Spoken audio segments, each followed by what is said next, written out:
Hey, good morning, Darren. Why don't we go ahead this morning? Medicine with the metals today. You know, we have our guest, Darren Le Baron. Um, very, very involved with the psilocybin, microdosing, all mushrooms in general space. And why don't we go ahead and let him introduce himself this morning? Good morning, Darren. How are you?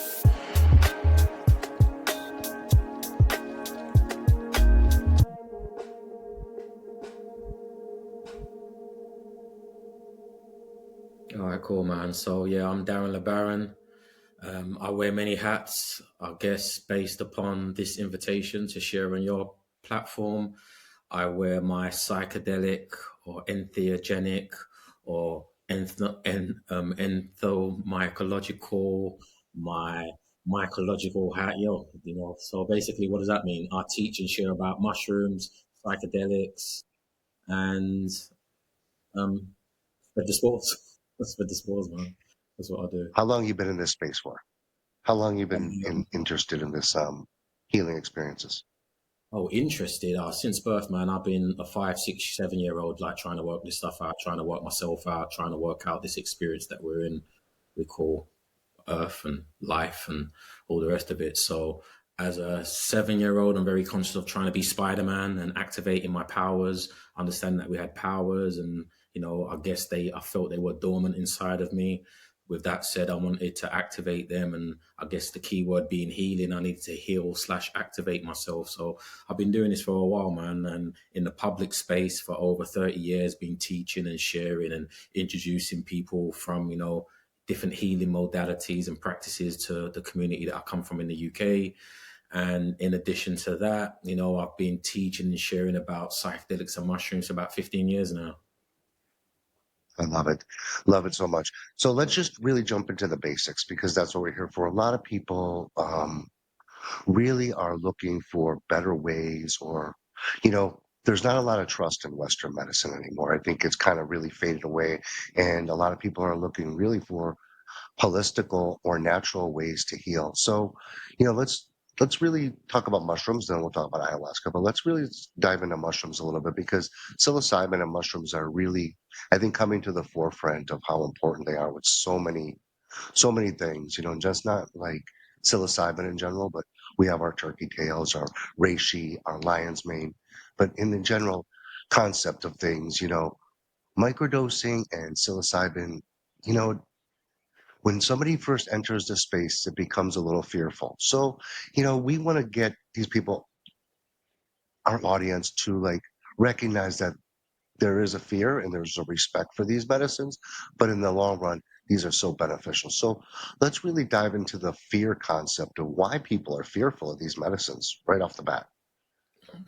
Well, that's pretty straightforward, man. That's just going to be lack of education and misinformation. That's why most people are going to be scared and fearful of, what they don't know. Once you know something and you're empowered Yeah, with knowledge and education, and you're no longer naive. And once you've moved out of that place and space, it's empowering. So, primarily I educate. That's why I come from an educational background. I have a background in teaching. I work in schools as an educator, and I understand how important education is. Full stop or period, as you guys say. And with that said, in the mushroom space, there's a lack of education and a lot of misinformation.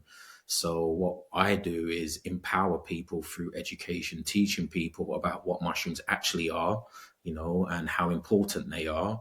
And once you know what they are, how important they are in general, whether you're into mushrooms, you like mushrooms, you eat mushrooms or not, they play a big part in this organism that we call planet Earth and our experiences. Mushrooms are soil creators. They created the soil. If we know how important soil is and the role that soil plays in this experience, and to know that mushrooms created the soil, they sustain the soil, and they regenerate the soil, well, it's really important that we understand what mushrooms are, and it's not something to be scared of and fearful of. And then moving forward, that we as human beings have got a relationship with fungi that go back to the dawn of time, the earliest people that we know. So I also teach about the history and culture elements to mushrooms, and you find that the earliest people as hunter gatherers and foragers, they've been digesting mushrooms since the dawn of time, since the first humans were out there trying to work this thing out and trying to find food and all the rest of it. So those people are some of the people that I've learned from and studied from, understanding that they are educated and are, are experienced in this space. I'm in Europe, perfect example being we have like a fungi phobe here in the UK. There's not a lot of people who are privy to this stuff, and we've been misinformed as well. And the places and spaces where you go to get education about this stuff, it's like, oh, it's kind of like put on the back shelf, on the back burner. So it's not at the forefront of the conversation. But when you go to other places in Europe, like I've got people that are from, you know, um, I've got friends from where we done session the other day, Czechoslovakia. I've got friends from Prague and other places in Europe where their traditions are more centered around fungi and foraging, and they have a relationship with fungi and have a culture that means that as children they're educated and taught about mushrooms, so they're not scared and fearful of mushrooms. So I'm just saying that to say that you go around the world and you find that there's places where they're fungi phobed, and there's fungi files, and depending on where you're placed in this place and space, I guess that will determine how well you've been educated about mushrooms or not. Definitely the Western world has not been educated on mushrooms. We've almost kind of been banned from them, even the functional mushrooms. It's so crazy what they've done. Everything like, I've only been in this space a short time, maybe 6 years. You've been in this space 30 years. But just like the 6 years that I've been in this space, the magnificent benefits and what I've seen happen with people.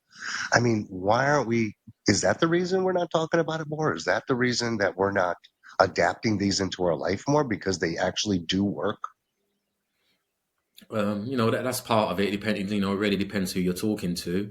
The reality of it is, in certain schools of thought, certain places, certain cultures, this has been a running thread through their tradition. This is what they do. This is what they've been doing, and they've been teaching and sharing this stuff. I guess if when we say the Western, even in the Western world, it's not just the whole of the Western world. It's like specific groups, specific communities that have created Mm, these taboos and narratives around mushrooms being negative and bad. Religion plays a part in that. Politics plays a part in that. Business plays a part in that. There's many players that yeah, are around that are preventing the access to this knowledge and information, and whether that's because they want to control the masses through indoctrinations, or in control the masses through their pharmaceutical medicines. They all have their different yeah, for agendas, sure. and because of those agendas, that's why we face these barriers in accessing this type of stuff. But as I said, if you're from other parts of the world and globe, because in the Western world, Europe is still part of the West, but there's European cultures and traditions that embrace mushrooms and talk about mushrooms. And if you go to their societies and spaces and places, they embrace this. If you go, I've just come back from a 3-month travels in Africa, and you realize that there's traditions and cultures that deal with mushrooms, and the ones that don't, who have been separated from it, for the most part, they then have the interception of like missionaries and European forces that have changed and distorted their narratives, their traditions and cultures, and they've been separated from their relationship with mushrooms. And again, you find that happens all around the world. So there's just been different figures, different players that have come in and moved the pieces around. And yes, there is that element of like, well, these things work. They've been working since the dawn of time for different cultures and traditions who have been using it. And if you've invested in a particular product and mushrooms challenge your product, you may not want mushrooms getting out there and people getting access to this stuff. So, if you're dealing with business. I think you nailed it right there. I think these have the ability to work too well sometimes, and I don't think they really want us fixed. So let's talk about um, what the psilocybin does, like what it actually does to the human brain as we consume psilocybin. Can we jump into that a little bit?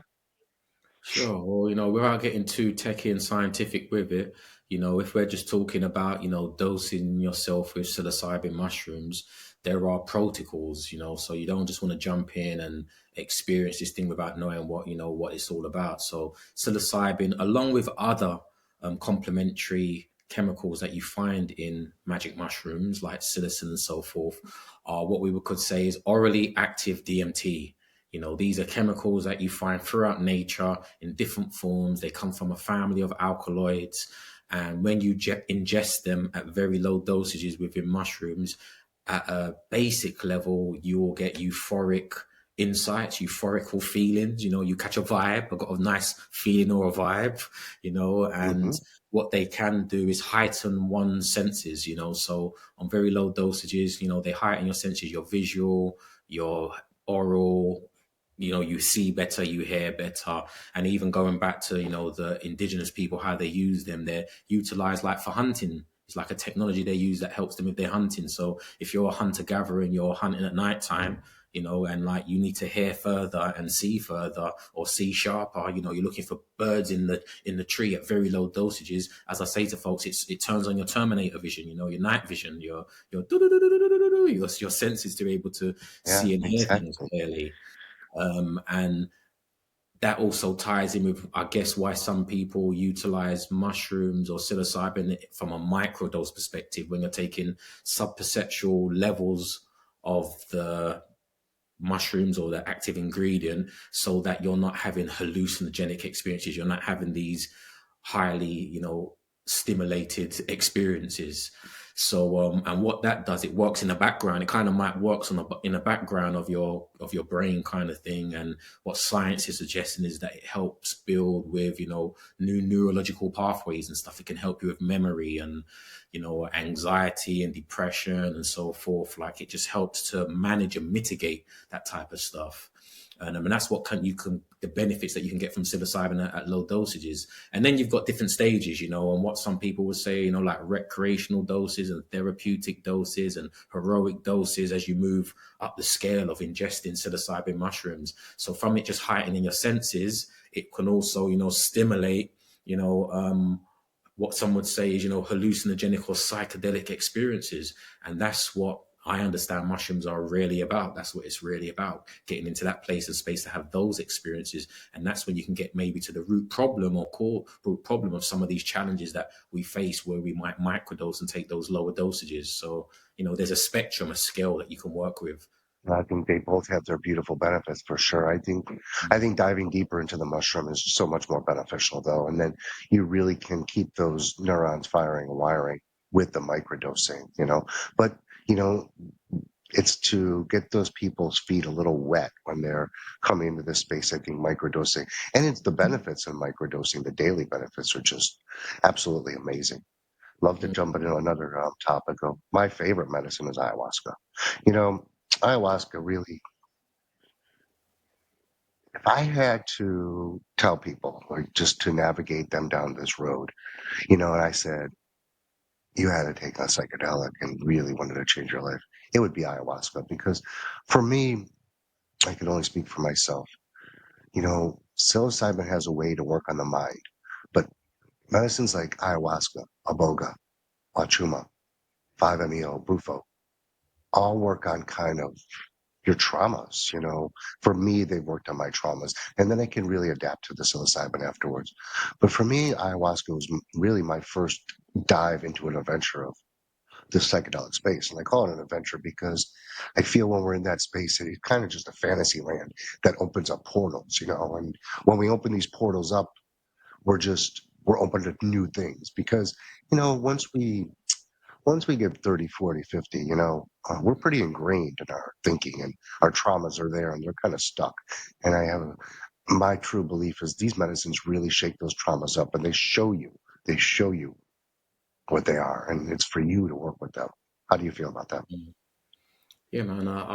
One of my popular phrases is getting where you fit in, and that's like, and do what works for you. Like, there are a plethora of human beings, and there's a plethora of different plant and fungal technologies. And just like the cordyceps mushrooms aligns with different insects, like there's one mushroom and there's one insect and they have this relationship. Like, there's different humans and there's different plants and fungi that enables you to build your relationship. I've never partaken in ayahuasca personally. I am familiar with ayahuasca. I've definitely experienced DMT, which we know is the active chemical in the brew itself. So I have that type of relationship. I come from a premise of understanding and sharing that the quintessential psychedelic and experience comes out of the mushroom. And why is that? That's because, as I mentioned, mushrooms are the soil creators and they sustain everything that happens in the soil, and plants come out of the soil.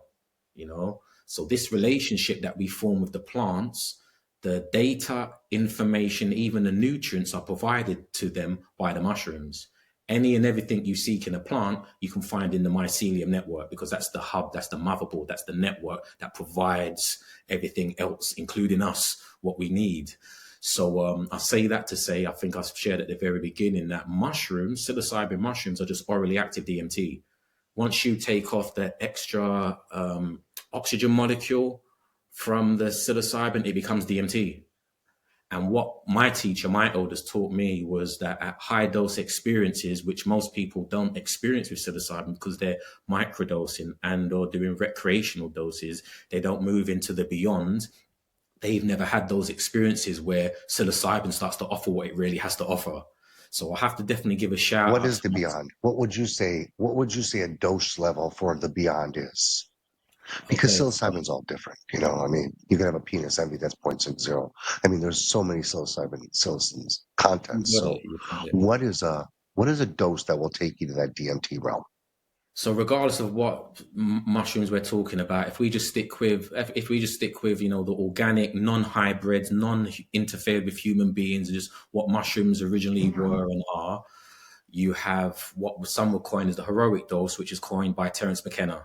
And he suggested that 5 grams is the heroic dose. And 5 grams is, in my humble opinion, what Terence was saying is what really gets the wheels turning. It starts to get the wheels turning when it comes Yeah. to the mushroom experience. But my teacher, Kalindi Iyi, that's Kilindi,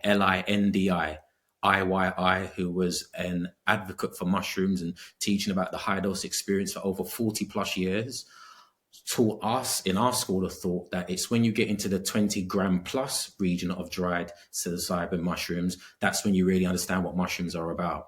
Then you realize what their agenda is beyond Earth, because as some of us are aware that the spores originated from not this planet, they're extraterrestrial, they're alien, and they arrived here and created this environment so that plants and all the rest of it could adapt, where their agenda is beyond our physical experiences of Earth. Although the plants can also share those experiences with us, once you move into the mushroom space, what you get to understand is that you have this direct experience and relationship that has been experienced since the dawn of time. There was no alchemy required, there's no mixtures, there's no pots, there's no fire. None of that needs to be invented or found for us to have these experiences. So the first people to have ever ingested mushrooms, which we would say are pre-humans, going back to the, if we're dealing with the stone ape hypothesis, but, all of that information is still stored in the mushroom. It's like it's stored on the hard drive and we've still got access to that, as well as how far it goes back while it was percolating through our solar system and beyond. So what Kalindi used to teach is once you get into the 20 dried gram region, that's when you start to move into those 8-hour DMT experiences. You know that if you've ever done, hit that pipe or hit the bong with the DMT and you get that 20-minute experience or Yeah. whatever it may be, you're in that space for like 8 to 9, 10 hours. Is it still navigatable? Because, psilocybin's kind of tough, like to navigate. It's sporadic for myself. I'm only going to speak for myself. So Mm. it's really like unlike a DMT experience or an ayahuasca experience where you could almost navigate. Psilocybin kind of gets a little dysfunctional. Does that happen in those huge doses like that? So my personal experiences, again, I've not tried ayahuasca, but DMT, I would say my experiences and people that I've been around say like the opposite. It's like DMT, when it's smoked, is very fast moving, it's very fast paced, and it's like you get blasted out there and like things are happening, vroom, vroom, Yeah, vroom, vroom, vroom. It's really hard to grasp your hand on it. And our metaphor used to be like, or it still is, like taking a hit of DMT is like going to the fun fair and going on a roller coaster ride. Whereas with mushrooms, high dose yeah, experience, you're going into the library, man. It just yeah. slows things down if you learn how to navigate. Hmm. And that's what it is. It's like any art form, like if you're thrown into anything, if I just give you a car, and a set of keys and you've never driven a car before, it's going to be a bumpy road. It's going to be a lot of stopping and starting. But once you learn how to navigate and drive your craft, then things become a lot smoother. And I guess what we don't do is start at those high doses. We're not like, yo, you just start at 20 grams and you just dive in. There's like a protocol and a process that we go through, like in putting enough fuel in the tank to get you into those places and spaces, and then two, being able to manage and navigate while you're there. It's an art. You know, it even feared me to think about 20 grams. Yeah, I yeah. don't, I mean, that's just a concept. It's just, but now the way you explain it, it's kind of like, okay, maybe it will be a chance one day. I don't know what that fear is. I have no clue. I haven't busted that threshold yet of 5 grams. So, you Mm, know, maybe it's time for that. And I love how you explain how mycelium, I love how, because it's been here forever. It isn't it like it's composites of our dinosaurs, our ancestors. It's the soil. You are so true. It's the soil of everything. And you know, beyond this blue water globe around that spins around, like there is more. I mean, listen, I know there's more. You know there's more. Like, but to get the Western world or Eastern world or wherever world to understand there's more, I think you have to see a different paradigm. When you see a different paradigm, something's different because, you know, I can't see this phone and not know this is not a phone. So when I'm in a psychedelic experience and I see an ancient being or I see something that is so similar to an alien that they have showed me on TV so many times or not, I have to be able to like I've saw that before somewhere, right? Because mm. I had to see that somewhere to be able to visualize that, especially in a psychedelic experience that gets so deep when you really get those trifectas of all kinds of colors and visions and people and elves. And for me, myself, I know there's more, and that the more also led to the unfear of death. The unfear of death is almost gone for me. I just don't fear that anymore. It used to be something I would wake up daily and think about dying. And then I was like, I don't know. I haven't thought about death in many, many years. I think it's kind of like the prize. Well, as you say that, as I understand, these technologies, plant and fungal, are just that. They are, according to the people who they were gifted to originally, when you hear their narratives around what is iboga, what are mushrooms, what is ayahuasca, they are all technologies that enable you to die before you die. They utilize them to practice dying. They utilize them to go to the ancestral realms, to commune with their ancestors and see the unseen. That's what it's for. Yes, we can sort out our anxiety, our depression, our PTSD, and all of that type of stuff. But keep in mind that I don't know how many people in the Amazon are running around with PTSD. I don't know how many people in the rainforest of Gabon are Yeah, running around being heroin addicts. Like, that's not what they're using it you're for. so true, man. What they say So is true it's all about to that. do with communicating with their ancestors, and that's dealing with death, the Yeah, afterlife. And once you know that it's tangible and you experience it and you know it through experience, then yeah, it's going to definitely remove certain fears and taboos around it for sure. yeah, definitely. I mean, it's a beautiful thing when you can live life like that. And these experiences just have you done a boga before? Have you sat with a boga? I've sampled but not been on the initiatory dosage and done the 3 day immersion, Yeah, which because is you talk more about that's what it's really alkaloids a about. couple times in this conversation, and that's like 7 alkaloids. I've sat with a boga before, and really, really powerful experience. I think the day after is way worse than going through the experience itself. But I don't think there was anything worse. I still, after 2 years, don't know what that experience told me or taught me. Mm. It did, it did do one thing for me. It really calmed my nervous system down to a level of that I never expected. But besides that, I just don't know what that medicine really, really taught me or told me. So, Yeah, well, but you did talk about alkaloids, and I know that's a big alkaloid. Can we explain alkaloids a little bit? yeah, well, that's not my. I'm not. I don't come from the scientific perspective, and like can break it all down. But Sure. when we're looking at these chemicals, they Yeah. have a relationship with certain receptors on chemicals that we produce in the brain that time with serotonin, melatonin, and they come from this family that enable us to feel relaxed. Enable us to dream. And have these altered states of consciousness, or better yet, enhanced states of consciousness. It's like what some would say is like I've got a cup here, and it's kind of half filled at the moment with coconut water. But once I dose up on these alkaloids, it's would fill up this cup to the point where it may overflow. And once it's flowing over, and once your cup runneth over, you're going to move into spaces and places where you might be having what some would say are psychedelic experiences or hallucinations. Or, like I would say, it just opens up your eyes to what's there that you don't normally see. Where you're at, where I'm at, there's things floating around in the air. There's atoms and molecules that I can't see right now, but once my cup runs over and I've got these alkaloids flowing through my system, it enables one to see these things that are there that one wouldn't usually see. So, this is the role that they play in in the brain, so to speak, on a very simple level. Well, you've mentioned a couple times this isn't scientific, and I don't think people want scientific no more because I think people want real, how me and you talk and communicate. We've seen, a lot of people really want to experience, like you said, relieve their PTSD, relieve their depression, relieve their anxiety, but you're right. They don't have this in those cultures where they've used these medicines forever. They just don't. They're just not there. They're in the Western world because we've created these. We've created these because of the environment we live in.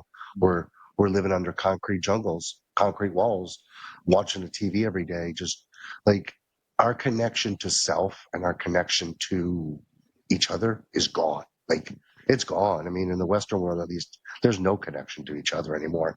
And I think that's a big missing piece because when we talk about plants and we talk about mushrooms and we talk about that, they're all connectors. They connect.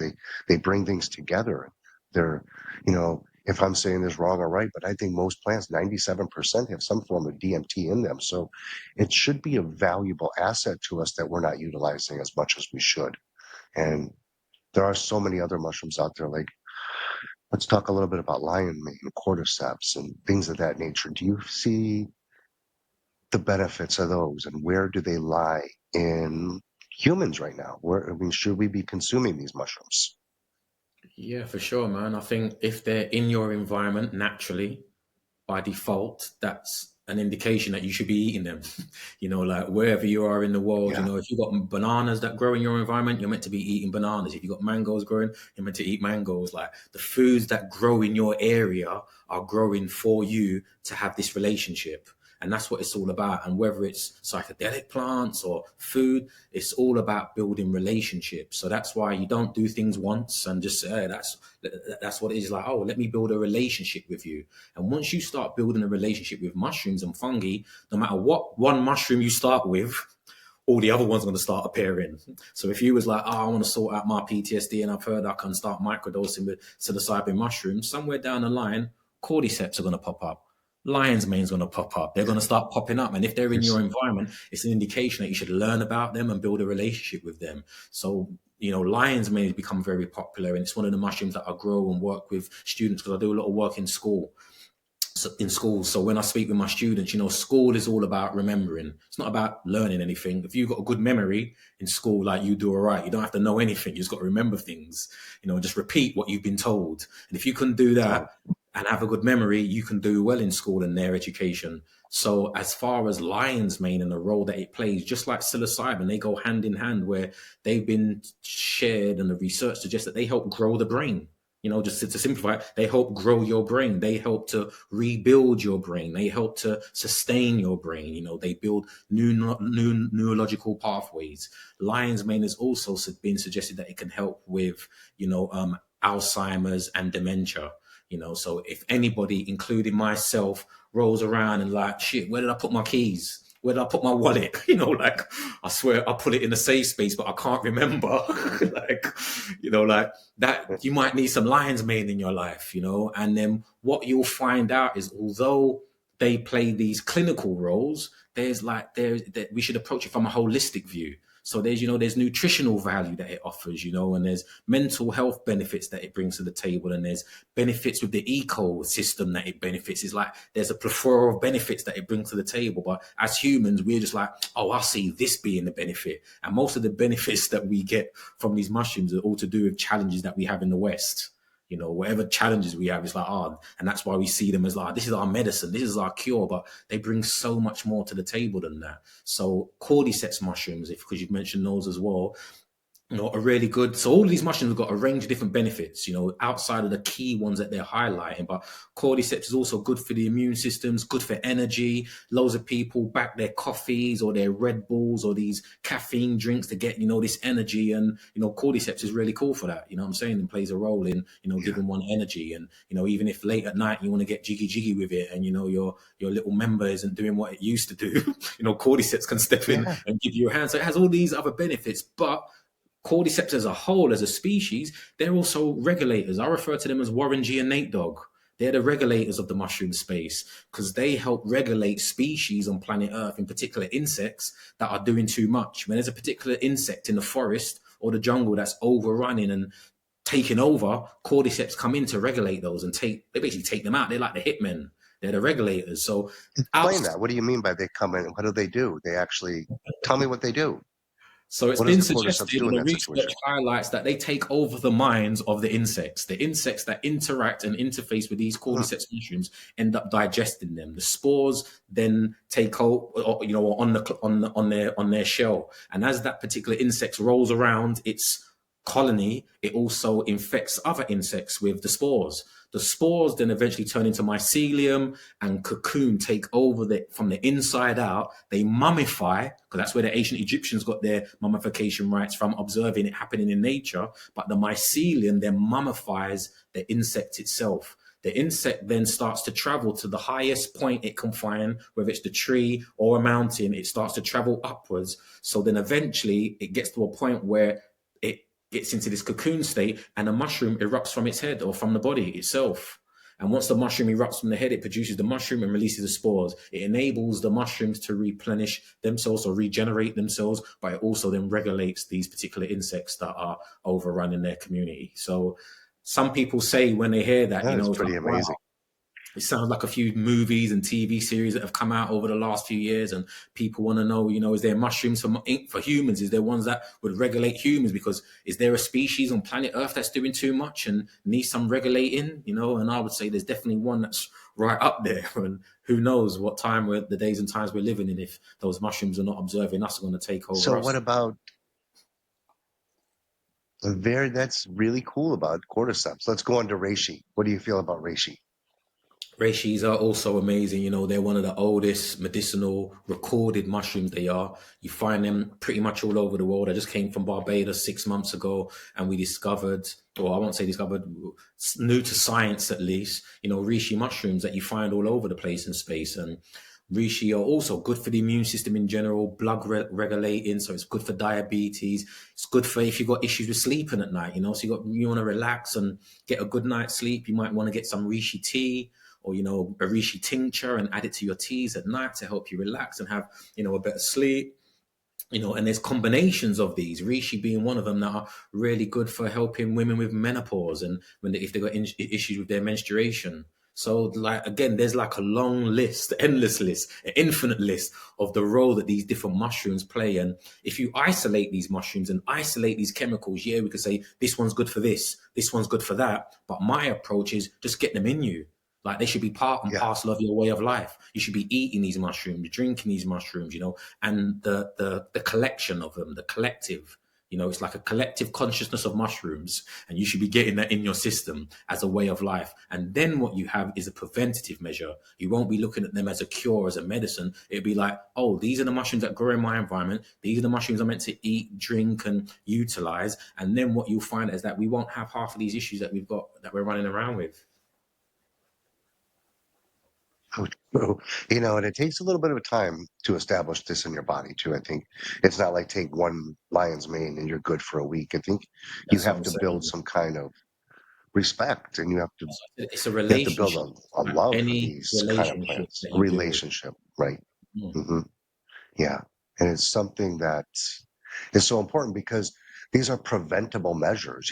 Is there ever, have you found anything that, because we're really big in this space and we really want to get bigger into the functionals because I think it's so important for people to understand how invaluable these mushrooms are. I mean, they've been here for a purpose, like you said earlier, just to get people to, you know, I'm jumping all over the place, but just to get people to understand and build a relationship is just the beginning, because we don't know.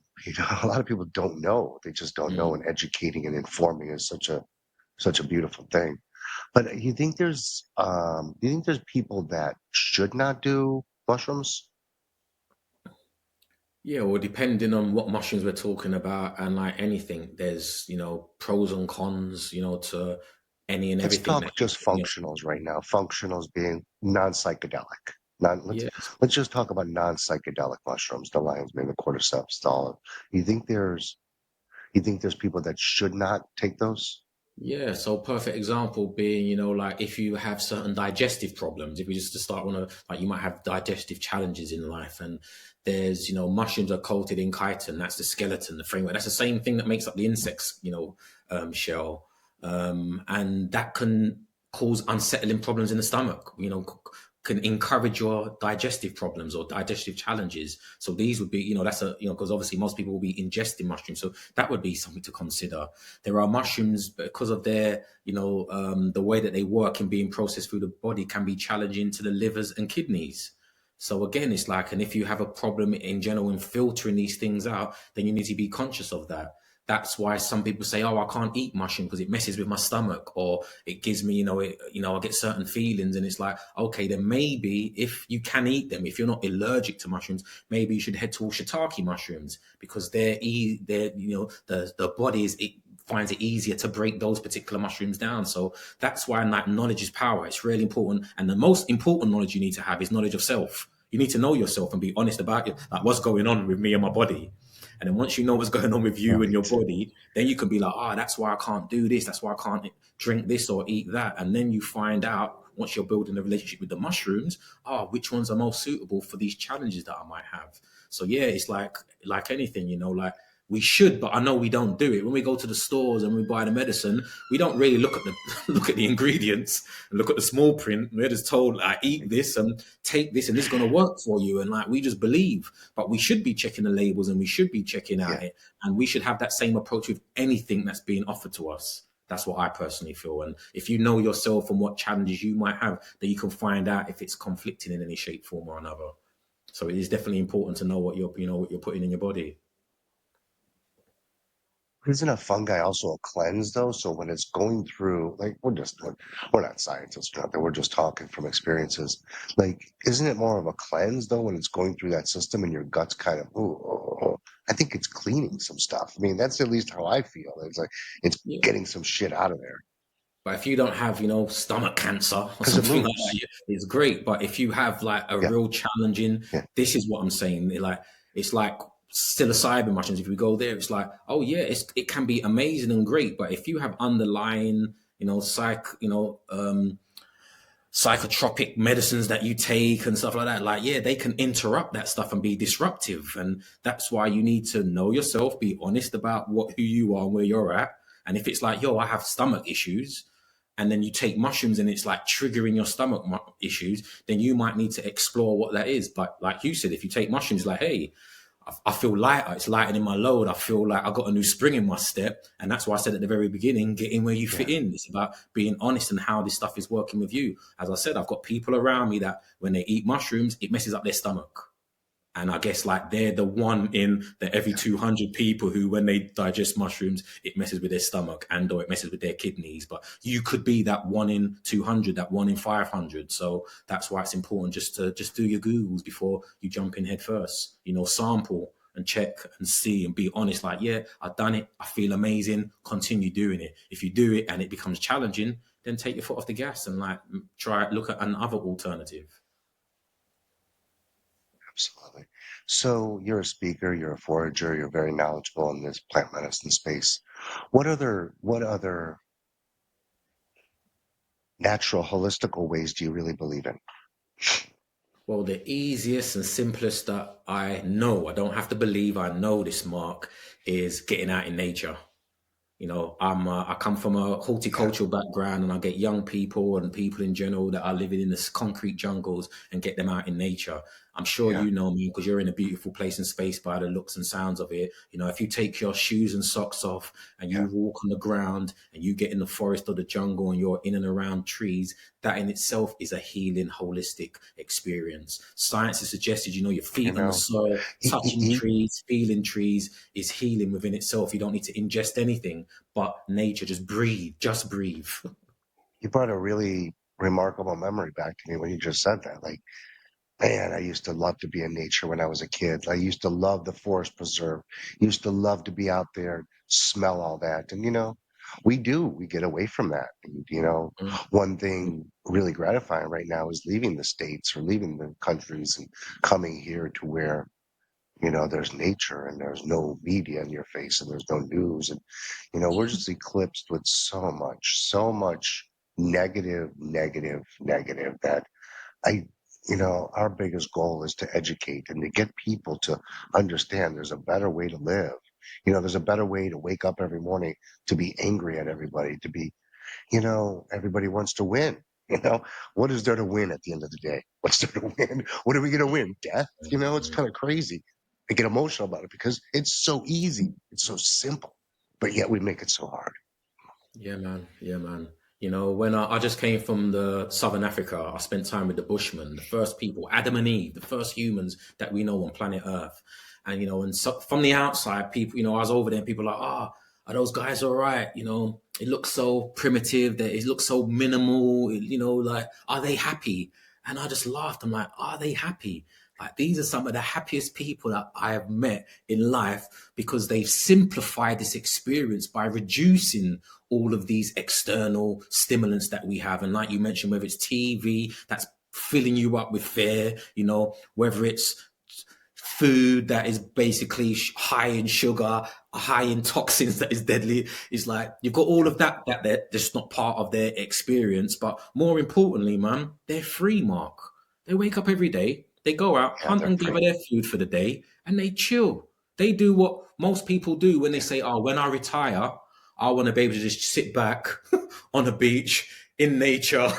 Like, that's what I'm working yeah. hard for. Like, You know, they just work but hard in the morning for a couple of hours and live a lifestyle like that. And I'm sitting back saying, "Oh, these guys have got it figured out, man.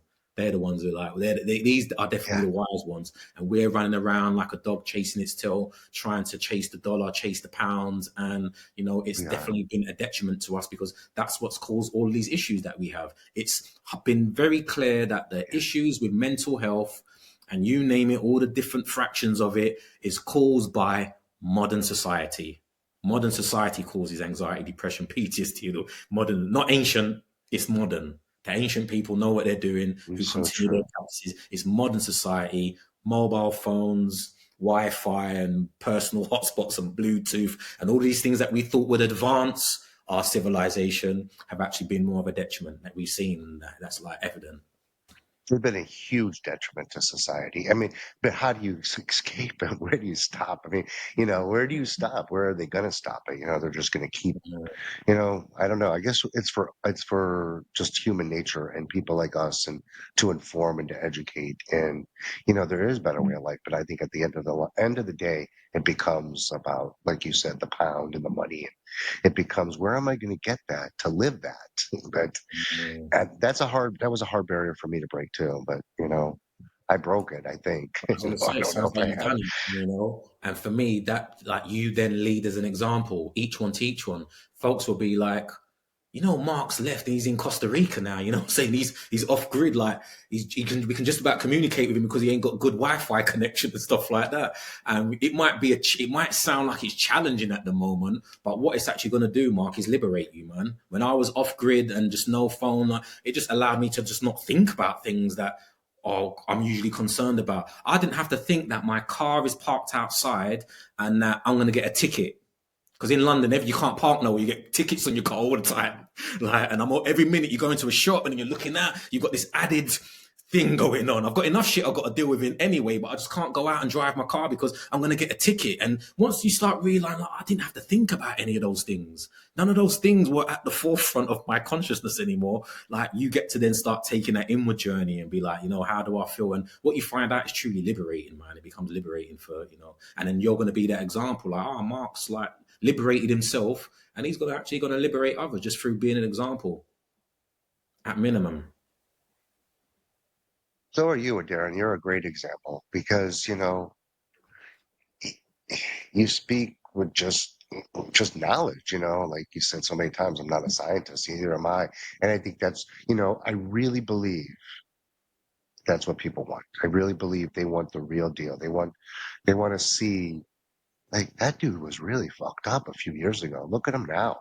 There Look you at go. that dude now. What did he do? Like, they see that evolution and they're like, okay, maybe I'm going to do that. Maybe I can do that. It takes them some time, you know. This whole Mm-hmm. process has taken me time, but I don't think I could ever, like, I never look back and say, oh, I wish that didn't happen, or I wish this didn't happen. Because if none of that happened, I wouldn't be here Yeah, doing man. these today, sitting Yeah, with yeah. you.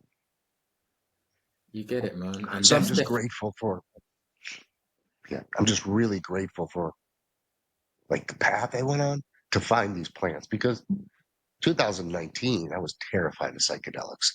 You're going to send me to psychedelics and I'm going to change something? That first experience with ayahuasca was like, get me the fuck out of here. You guys are crazy. mm, 3 weeks later, something happened that I went back to that same place. So mm, something snapped and something like showed me something that like Western world medicine didn't show me, therapy didn't show me, alcohol didn't show me, drugs didn't show me. It showed me. And it's mm, beautiful. mm, mm. And it is. And just like you said, Mark, man, I echo what you're sharing because, sometimes we think bad things are happening in our life. We have these challenges, but like it's really kind of molding and forming you into becoming something because we've got to remember that we're still becoming something. We've not reached the peak as Yeah. humans and as You never have. individuals. We're Yeah. forever growing.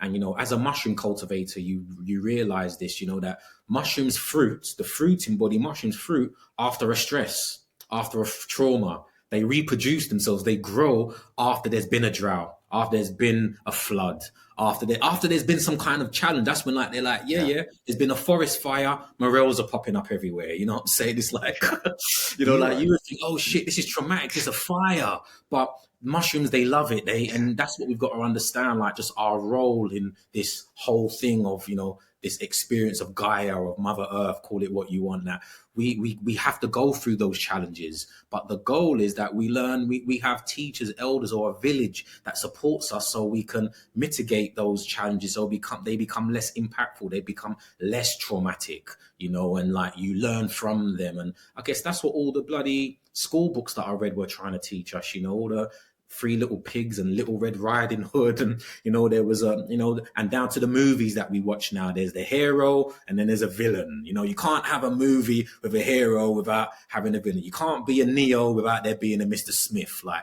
and once you understand this yin yang relationship of good and bad, and the ups and the downs, and the ebbs and the flows, then you don't look at your challenges as like, why this is wrong, this is bad. It's like, okay, what am I getting from this? What am I learning from this? What can I take away from this to make shit greater later? To move this forward. And that's what this experience is all about, man, of humans and life in general, I think. It is because, we all think 16, we learn something 7, fuck up as much as you can at 16, 17, 20, 30. Keep just screwing up because the more you screw up, they're lessons. Lessons. Everything's a lesson. You got to learn it. Now, if you don't learn it, you're going to circle back and you're going to do it again until you learn it because Mm, that's just evolution. That's just where we are. That's just nature because you can't learn it until you learn it. So it's always going to be a lesson.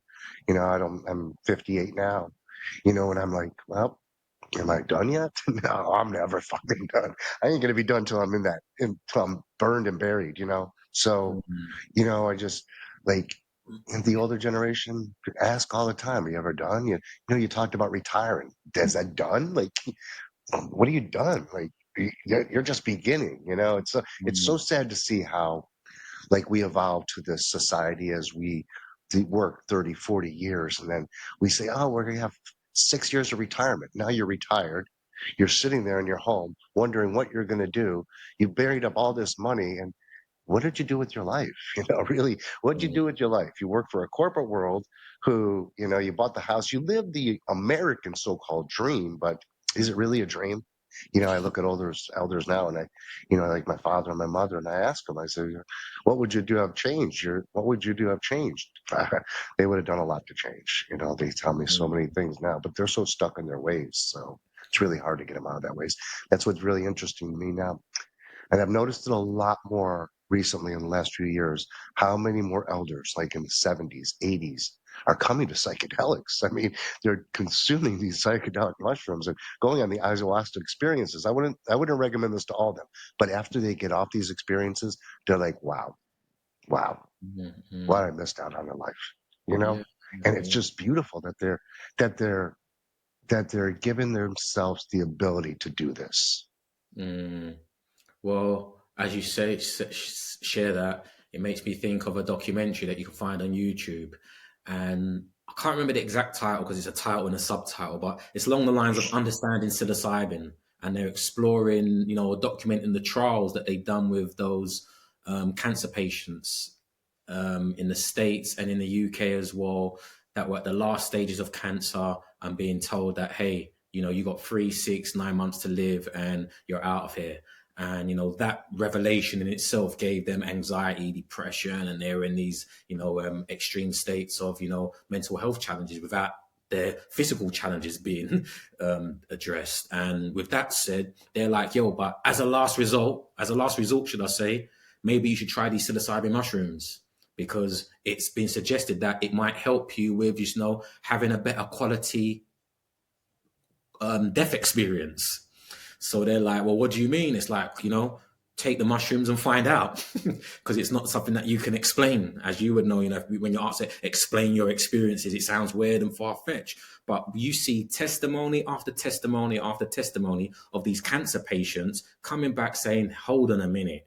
Hold on a minute. The family are scared, their family members are scared. And like, was everything all right? And they're like, yo, I'm going to be A-OK. There's like an after party on the other side waiting for me.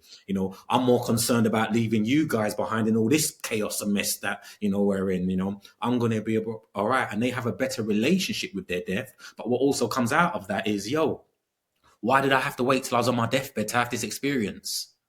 Do we need to be on our deathbed? Does it need to be at the end when it's, we've gone through all the bullshit to then realize that this was actually our birthright? And in fact, as you know, if you're dealing with ayahuasca, if you're dealing with mushrooms, if you're dealing with iboga, you find out that this is introduced to those communities through as a rites of passage from childhood, through puberty. You're not faced with these challenges that we have in the West and not knowing how to deal with it, until you're on death's bed saying, no, you got cancer with 6 months to live. Now give it a go.